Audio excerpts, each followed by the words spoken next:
League Zia के सरबराह इजाजुल हक लाहौर में प्रेस कॉन्फ्रेंस कर रहे हैं। आपको बरह रास्त लिए चलते हैं। लेकिन हमें तो आज तक उसने कुछ नहीं कहा। उन्होंने कहा कुछ जजों पे प्रेशर होता है, उसने कहा हाँ जजों पे प्रेशर होता है क्योंकि जजों को भी प्लॉट चाहिए होते हैं, उन्होंने लिए होते हैं, जजों के भी बच्चे जो हैं उनकी नौकरियां होती हैं, इस वजह से जजों पे प्रेशर होता है।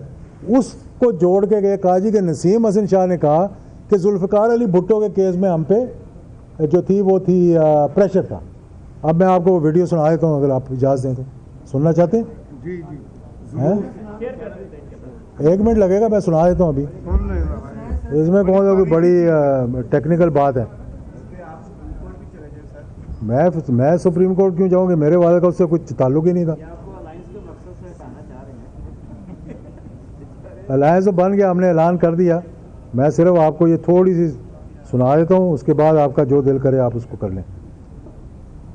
ये आज माशाल्लाह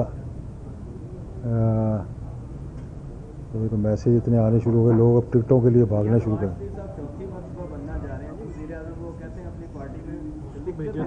अब रिकॉर्ड तोड़ने के लिए 5वीं दफ़ा बनना पड़ेगा, क्योंकि सीना वाजिद जो है आज 4थी दफ़ा बन गई। ये अब कोई नहीं, मैं वही नाम निकाल रहा हूँ।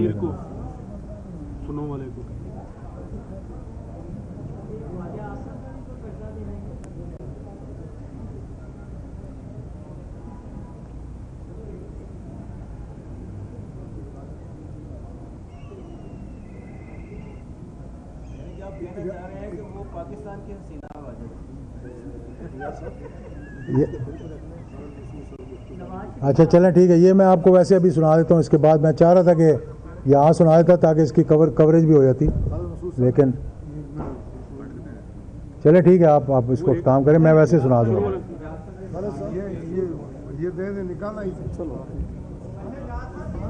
तो चल नहीं रही थी मेरे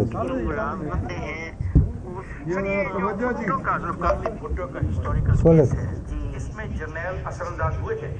नहीं, मेरा नहीं ख्याल हमने असरअंदाज, हमें तो किसी ने नहीं कहा कि इस तरह फैसला करो, इस तरह ना करो। हो सकता है कि चीफ जस्टिस से वो बात करते हो और वो थोड़ा बहुत इनडायरेक्टली हमसे कहते हो कि इस तरह कर लिया जाए तो बेहतर है।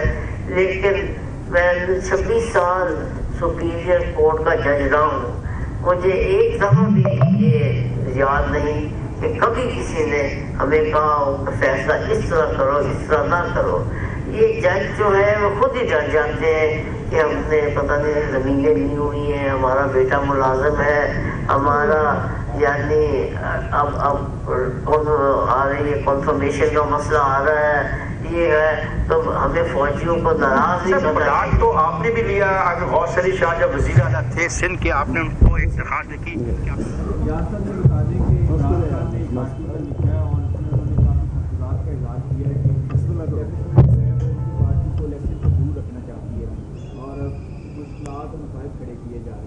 आप इसको किस नज़र से देखते हैं? क्या वाकई ही एस्टैब्लिशमेंट पीटीआई के अगेंस्ट चल रही है और जो इमरान खान ने तहफ़्फ़ुज़ात का इज़हार किया वो एस्टैब्लिशमेंट के ऊपर ठीक है?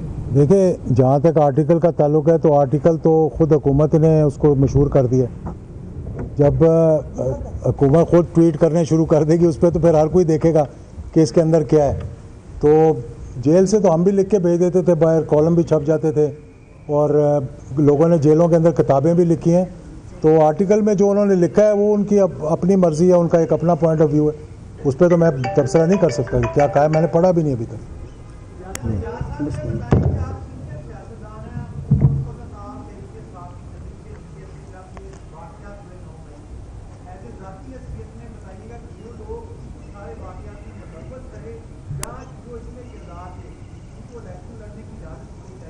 बिल्कुल नहीं होनी चाहिए। जो 9 मई के वाक़यात में मुलव्वस थे, बिल्कुल उनकी इंक्वायरी होनी चाहिए, ट्रांसपेरेंट इंक्वायरी होनी चाहिए। ये एक दिन में नहीं हुआ, ये पूरा एक 5th जनरेशन वॉरफेयर थी, जिसमें कि अवाम और अदारों के दरमियान में इख्तिलाफ पैदा करने के लिए पाकिस्तान के तमाम दुश्मन लगे हुए थे। तो कल्मिनेट वहाँ जाके हुआ, जहाँ पे फिर गुस्सा निकालने के लिए वहाँ पहुँच गए। मैं ये कहता हूँ कि इसकी एक इंक्वायरी होनी चाहिए, साफ शफाफ होनी चाहिए, और उसमें तयन करना चाहिए कि कौन लोग क्या माइंडसेट था, कौन लोग थे जिन्होंने ये किया। एक जगह नहीं हुआ था, हम तो एक जिना हाउस की बात करते हैं, 62 जगह पे लोगों ने हमला किया था ये जाके, मियांवाली, सरगोदा से लेकर रावलपिंडी और फिर जिन्ना हाउस ज़रा मशहूर हो गया इसलिए, और ये नहीं होना चाहिए था। हमने पहले दिन